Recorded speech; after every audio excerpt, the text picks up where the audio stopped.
حبيبك خير الخلق كلهم الحمد لله رب العالمين والصلاة والسلام على سيد الأنبياء والمرسلين وعلى آله وأصحابه أجمعين أما بعد أعوذ بالله من الشيطان الرجيم بسم الله الرحمن الرحيم وعد الله الذين آمنوا منكم وعملوا الصالحات ليستخلفنهم في الأرض كما استخلف الذين من قبلهم وليمكنن لهم دينهم الذي ارتضى لهم وليبدلنهم من بعد خوفهم أمنا يعبدونني لا يشركون بي شيئا ومن كفر بعد ذلك فأولئك هم الفاسقون صدق اللہ العظیم۔ سورہ نور چل رہی ہے ہماری، اس سے جو پہلے والا سبق تھا اس کے اندر منافقوں کی اور ایمان والوں کی پہچان بیان فرمائی کہ منافق کیا کرتا ہے، اللہ کے قانون کے مطابق رسول صلی اللہ علیہ وسلم کی عدالت میں جب اس کو فیصلے کے لیے بلایا جاتا ہے تو پھر کیا کرتے ہیں، وہ اعراض کرتے ہیں، کھسک جاتے ہیں، دائیں بائیں ہو جاتے ہیں، فہم موردون۔ پہلے تو کہتے ہیں ہم ایمان لائے اور جب ایمان کو ثبوت پیش کرنے کی باری آتی ہے اور اللہ کے قانون کے مطابق اللہ کے حبیب کی عدالت میں فیصلہ کرنے کی باری آتی ہے، اس کے لیے جب ان کو بلایا جاتا ہے تو فہم منہم معرضون، تو اعراض کرتے ہیں، کھسک جاتے ہیں۔ اور اس کے مقابلے میں ایمان والوں کی کیا صفت ہے؟ ایمان والوں کی صفت یہ ہے کہ اذا دعوا الی اللہ ورسولہ لیحکم بینہم، جب ایمان والوں کو اللہ کے قانون کے مطابق اللہ کے رسول کی عدالت میں فیصلہ کرنے کے لیے بلایا جاتا ہے تو کیا کرتے ہیں، دوڑ کر کے فرما بردار بن کر کے آ جاتے ہیں، پھر اگرچہ وہ جو فیصلہ ہے وہ ان کے حق میں ہو یا ان کے خلاف ہو۔ آج کا جو سبق ہے وعد اللہ الذین آمنوا منکم، اللہ تعالیٰ نے وعدہ فرمایا ہے ایمان تم میں سے ایمان والوں کے ساتھ۔ وعد اللہ نے وعدہ کیا ہے الذین آمنوا منکم، ان لوگوں کے ساتھ جو تم میں سے ایمان لائے، وہ عاملوا الصالحات اور نیک عمل کیے، لیستخلفنہم فی الارض، ضرور اللہ ان کو خلیفہ بنائے گا زمین میں، کما استخلف الذین من قبلہم، جیسا کہ اللہ نے خلیفہ بنایا ان لوگوں کو جو تم سے من قبلہم، جو ان سے پہلے تھے۔ کیا مطلب؟ رحمت عالم صلی اللہ علیہ وسلم اور صحابہ کرام مکہ مکرمہ میں کفار مکہ کے ظلم کو سہتے رہے، جب تک مکہ کے اندر رہے تو کفار کے ظلم کو کیا کرتے رہے، سہتے رہے۔ اور جب یہ ہجرت کر کے کہاں گئے، مدینہ طیبہ گئے، تو وہاں پر بھی ہر وقت کفار کے حملوں کا ڈر رہتا تھا، ابھی کفار حملہ کر دیں گے، ابھی کفار کیا کر دیں گے، حملہ کر دیں گے۔ اس موقع پر ایک صاحب نے عرض کیا یا رسول اللہ صلی اللہ علیہ وسلم، کیا کبھی ہم پر ایسا وقت بھی آئے گا کہ ہم ہتھیار کھول کر کے رہیں اور اطمینان اور سکون کے ساتھ رہ سکیں؟ تو رحمت عالم صلی اللہ علیہ وسلم نے فرمایا کہ بہت جلد ایسا وقت آنے والا ہے، کیا کہ بہت جلد ایسا وقت آنے والا ہے کہ ہم اطمینان کے ساتھ رہیں گے۔ اس موقع پر یہ آیت نازل ہوئی کہ اللہ نے وعدہ کیا ہے ایمان والوں کے ساتھ جو ایمان لائے، اور ایمان لانے کے ساتھ ساتھ کیا کیا، عامل الصالحات، نیک عمل کیے، تو اللہ ان کو کیا کرے گا، زمین کے اندر خلافت عطا کرے گا، خلیفہ بنائے گا۔ اب اللہ رب العزت نے اپنے حبیب سے 3 چیزوں کو وعدہ فرمایا۔ کتنی چیزوں کا؟ 3 چیزوں کا۔ کیا کیا ہے وہ چیزیں؟ نمبر 1، اللہ نے وعدہ فرمایا ایمان والوں کے ساتھ لیستخلفنہم فی الارض، کہ اللہ ان کو کیا دے گا، زمین کے اندر خلافت دے گا۔ اللہ تعالیٰ ان کی امت میں کیا پیدا فرمائے گا، یعنی ان کی امت والوں کو زمین کے اندر خلافت عطا فرمائے گا، حکمران بنائے گا۔ کیا کرے گا، حکمران بنائے گا۔ نمبر 2، وَلَيُمَكِّنَنَّ لَهُمْ دِينَهُمُ الَّذِي ارْتَضَىٰ لَهُمْ، اور اللہ تعالیٰ مضبوط کرے گا ان کے لیے ان کے دین کو، ان کی اس دین کو، ارتضیٰ لہم، جو اللہ نے ان کے لیے پسند فرمایا ہے۔ اور وَلَيُبَدِّلَنَّهُمْ مِن بَعْدِ خَوْفِهِمْ أَمْنًا، اور ان کی اس خوف کے بعد اس کو امن سے بدل دے گا۔ 3 چیزوں کو وعدہ، کتنی چیزوں کا؟ 3۔ نمبر 1، اللہ تعالیٰ جو ہے امت محمدیہ کو خلافت عطا کرے گا۔ کیا کرے گا، خلافت عطا کرے گا۔ اور دوسرا یہ کہ اللہ کا جو پسندیدہ دین ہے، دین اسلام، اس کو کیا کرے گا، اللہ رب العزت غالب کرے گا۔ نمبر 1 خلافت عطا کرے گا، اور نمبر 2 دین اسلام کو اللہ تعالیٰ کیا کرے گا، غالب کرے گا۔ اور تیسری چیز کہ مسلمانوں کو اتنی قوت اور اتنی طاقت دے گا کہ دشمنوں کا خوف ان کے دل سے کیا ہو جائے گا، نکل جائے گا، ختم ہو جائے گا۔ ان کے دلوں کے اندر دشمنوں کا خوف نہیں رہے گا۔ مگر یہ کیا کب ہوگا، خلافت جب ملے گی تو خلیفہ جو بنے گا اس کو کیا کام کرنے ہیں، خلافت ملے گی کب، فرمایا کہ 2 کام کرنے ہیں۔ کیا؟ نمبر 1 اپنے عقائد کو درست کرنا ہے۔ کیا کرنا ہے؟ اپنے عقائد کو کیا کرنا ہے؟ درست کرنا ہے. اور نمبر 2 اپنے اعمال کو درست کرنا ہے. اگر عقیدہ درست ہے اور اعمال درست ہے تو اللہ تعالیٰ یہ تینوں چیزیں عطا فرمائے گا. اور پھر اللہ رب العزت نے جو وعدہ کیا کہ اللہ تعالیٰ زمین کے اندر خلافت بھی قائم کرے گا اور اسی طرح جو ہے دین کو بھی غالب کرے گا. اور تیسری چیز کہ دشمن کا خوف دلوں سے کیا ہو جائے گا؟ نکل جائے گا. اور یہ وعدہ پورا ہوا بھی. اور کس طرح پورا ہوا؟ رحمت عالم صلی اللہ علیہ وسلم ہی کے زمانے میں پورا جزیرۃ العرب اسلام کے جھنڈے تلے آ چکا تھا. اور پھر خلافت راشدہ حضرت ابو بکر رضی اللہ تعالیٰ عنہ، حضرت عمر رضی اللہ تعالیٰ عنہ اور حضرت عثمان رضی اللہ تعالیٰ عنہ اور حضرت علی رضی اللہ تعالیٰ عنہ، خلافت راشدہ کے دور میں اسلامی حکومت جو ہے تقریباً آدھی دنیا تک کیا ہو چکی تھی؟ پھیل چکی تھی.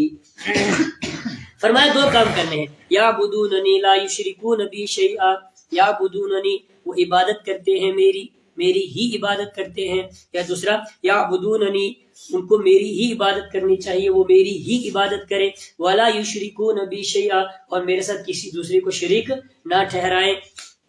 یہ ہو گیا عقیدہ درست ہونا چاہیے کہ اللہ کے ساتھ کسی کو شریک نہیں کرنا ہے. عبادت کرنی ہے تو کس کی کرنی ہے؟ اللہ کی کرنی ہے.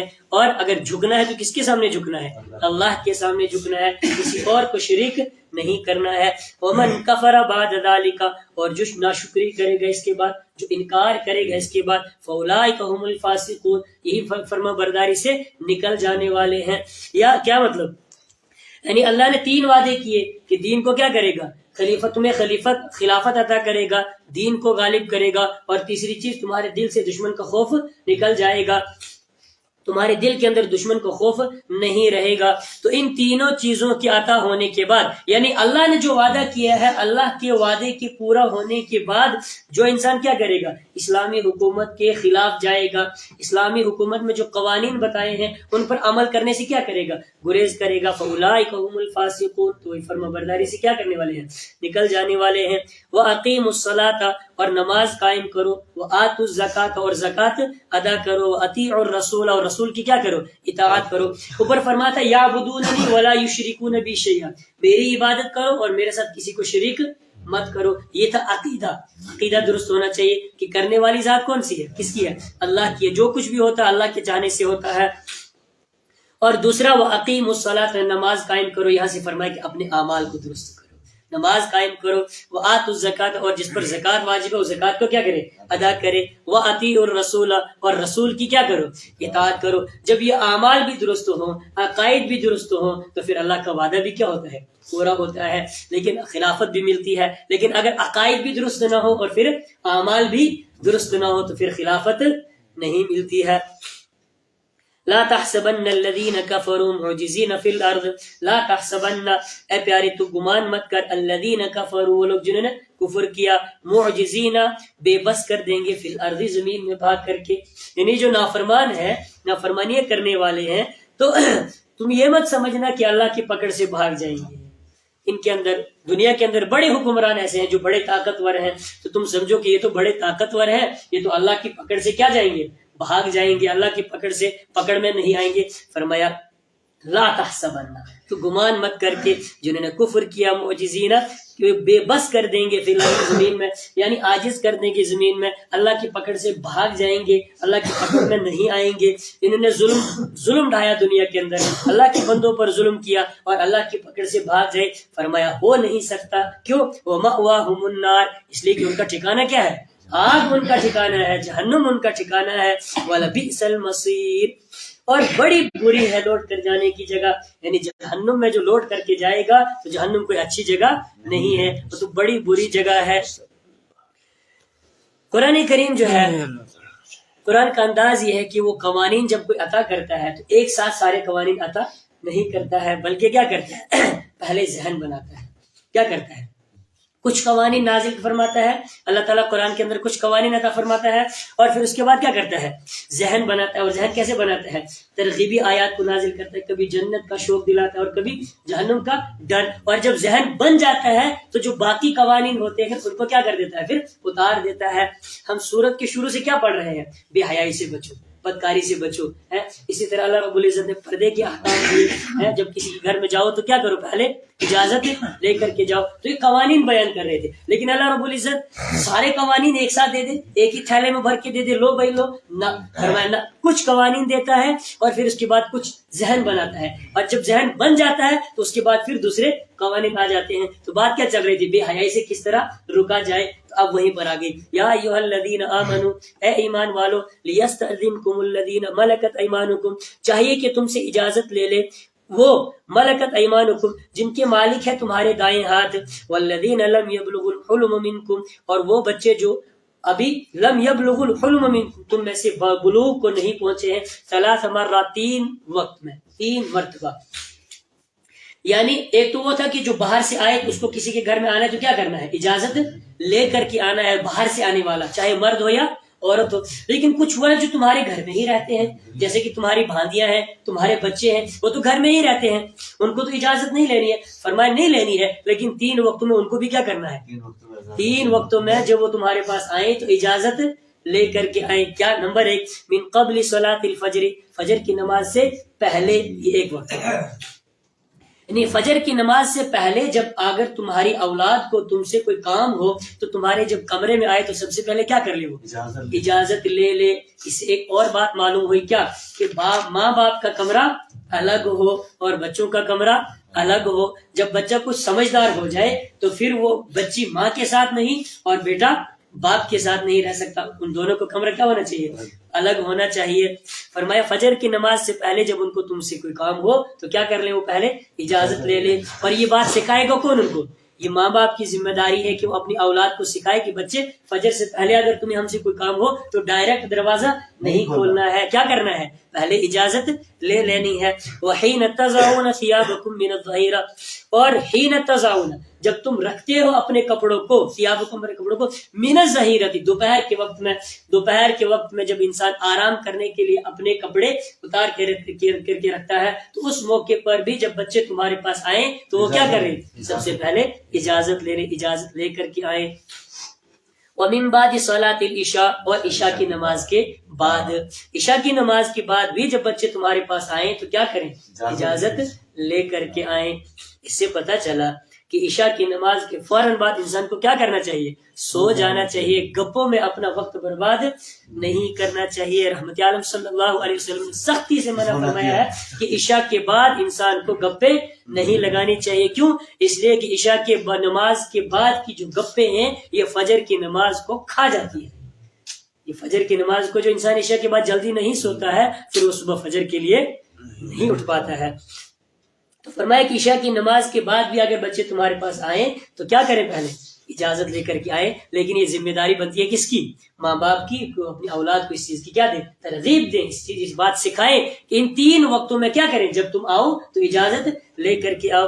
ثلاث عورات لکم, ثلاث عورات لکم, یہ 3 وقت تمہارے پردے کے وقت ہیں, یہ 3 اوقات تمہارے پردے کے اوقات ہیں. لیس علیکم ولا علیہم جناح, لیس علیکم نہیں ہے تمہارے اوپر, ولا علیہم نہ ان کے اوپر, جناح کوئی الزام کوئی گناہ. یعنی ان 3 وقتوں کے بعد, ان کے بعد, یعنی ان 3 اوقات کے علاوہ جو اوقات ہیں ان میں وہ تمہارے پاس بغیر اجازت کے بھی آ جا سکتے ہیں, کوئی ضرورت نہیں ہے. لیکن ان 3 اوقات میں ان کو کیا کرنی ہے, سکھانا ہے تم نے, کیوں اجازت لے کر کے آئیں. طوافون, تم چکر کاٹنے والے ہو, علیکم ایک دوسرے پر, یعنی تم ایک دوسرے پر کیا کرتے ہو, کثرت کے ساتھ آتے جاتے رہتے ہو. بعضکم علی بعض, یعنی تم میں سے بعض پر کیا کرتے ہیں, چکر کاٹتے رہتے ہیں. تو ان کیونکہ بچے جب ماں باپ کے پاس آتے ہیں تو کثرت کے ساتھ آتے ہیں, کبھی ایک کام, کبھی دوسرا کام, کبھی تیسرا کام. تو ان 3 وقتوں میں تو اجازت لیں, لیکن ان 3 وقتوں کے علاوہ جو اس میں اجازت لینے کی ان کو ضرورت نہیں ہے. کذالک یبین اللہ لکم الآیات, اسی طرح اللہ تعالیٰ کھول کھول کر کے بیان کرتا ہے تمہارے لیے الآیات, آیتوں کو, احکام کو اللہ تعالیٰ کھول کھول کر کے بیان کرتا ہے. واللہ علیم حکیم, اللہ تعالیٰ جاننے والا اور حکیم حکمت والا ہے. اللہ تعالیٰ ہم کو بھی اپنے احکام کے مطابق عمل کرنے کی توفیق عطا فرمائے. آخر دعوانا ان الحمد للہ رب العالمین.